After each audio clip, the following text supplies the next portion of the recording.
Hey, you guys, it's back to school time and parents are stressed out.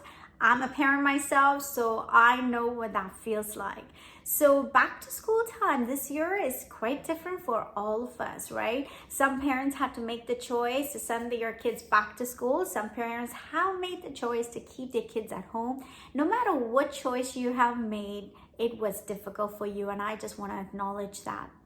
Right now, parents are under a lot of stress. And if you're a parent, you want to watch this video because I am sharing with you 3 tools you can use to combat that stress. All right, you guys, let's dive right in.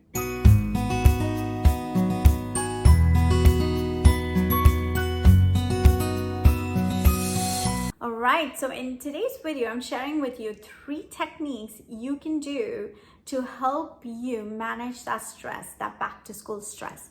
So technique number 1, what you want to get for yourself is a morning routine. You want to find a morning routine for yourself. This is not the morning routine with the kids. This is your self-care morning routine. So wake up 15 minutes in the morning, and in that 15 minutes, take 2 minutes to journal. Take 2 minutes to stretch or to do some jumping jacks, to put on some fun music and dance if you like. That was my earphones. So put on some fun music in the earphones. You don't want to wake your kids up, right? You want to have that time to yourself and play some dancing music. Instant state shift. That's what dancing and moving your body does, right? Your physiology affects your psychology. Now you can also do reading. You can listen to something on YouTube that's positive, that will fuel your soul, right? That spiritual journey. Take a moment for prayer or take a moment for meditation. But remember that morning routine, that self-care routine for yourself is the key, because you want to keep your cup full, because if your cup's empty, you cannot give to your kids. If you're vibrating at a higher state, and once your cup is full, you'll feel that happiness, that joy, you're less stressed, right? So you're vibrating at higher states, higher frequencies. So when your kid is whining and pulling your energy down, then it will only fall this much. Rather than if you're starting down here and they are whining and they're not listening, your energy just drops completely, right? Because you have nothing to give. So that was step number 1. Step number 1 is your self-care routine. Get up 15 minutes early and have your own self-care routine. Step number 2. This step is something you can do when you are feeling the stress or that emotional overwhelm. And what you're doing here is taking a time out for yourself. Mommies and daddies need timeouts too, right? So in this timeout, what you're going to do is walk away when you feel your emotions rising. And what you're doing is, I'm going to teach you a method right now. It's called the quick coherence method. Come do it with me. It takes literally 2 minutes. Just place your hand on your heart, and you're going to focus your attention on the area of your heart. And imagine your breath moving in through the heart and out through the heart. And you're going to just breathe a little deeper and a little slower than you usually do. And then you're going to add a rhythm to that breathing. So breathe in for 5. And you're going to breathe out for 5.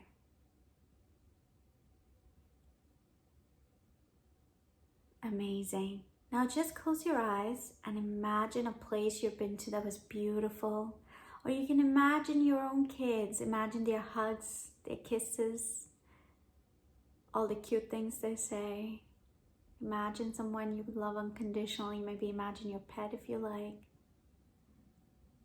And just feel gratitude in your heart. Just feel how thankful are you to have all this. Feel the gratitude. See if you can feel the feelings of love, feelings of compassion, feelings of calmness, feelings of peace. And then when you're ready, open your eyes. This method literally takes 1 minute, 1 to 2 minutes. And great when you can give yourself that time out. You go into that bathroom if you need to, do this breathing technique. The emotional shift is the key. So feel the gratitude, feel the love, feel the compassion, feel the kindness. And once you've done that, come out and enter the situation. You'll have better access to the thinking part of your brain. That was step number 2 for combating stress. The last step, you guys, the last step is actually knowing that you are going to mess up. None of us are perfect. As a parent, you will mess up. But what you need to know is when you mess up, it's okay to mess up. What's not okay is just leaving things as is, right? So let's say you blew up at your kid or your children. Don't leave it at that.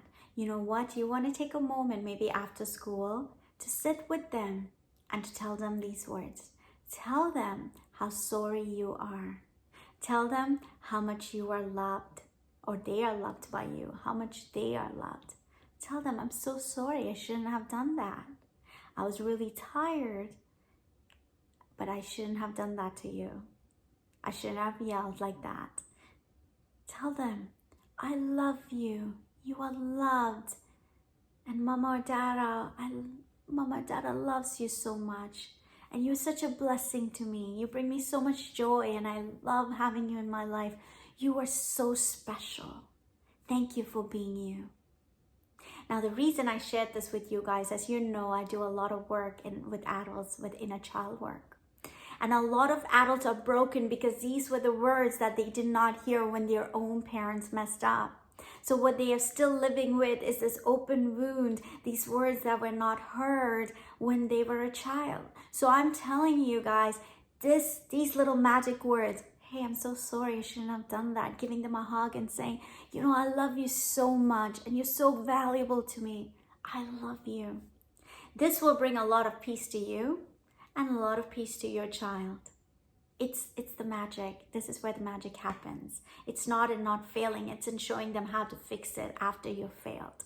So I'm telling you guys, try it out. Magic, magic, magic. The third one is accepting the fact that you are going to fail, because a lot of stress comes when you think you need to be perfect. You need to be a perfect parent. And unfortunately, that's not possible. So accepting the fact that you are going to grow. Failure, there's no such thing as failure, right? It's all growth. So you are going to grow. You're going to have tons of opportunities to apologize to your kids and to let them know how much you love them and how special they are to you. All right, you guys, comment below if there are other techniques that help you. Let us know. It can help all the other parents as well. So please do share with us some of the techniques you are using as you are going or making this transition of back to school with your children. All right, thank you so much for watching, you guys. Sending you a lot of love and positivity. I love you all, and I will see you again in another episode of Reviving Minds. Bye for now.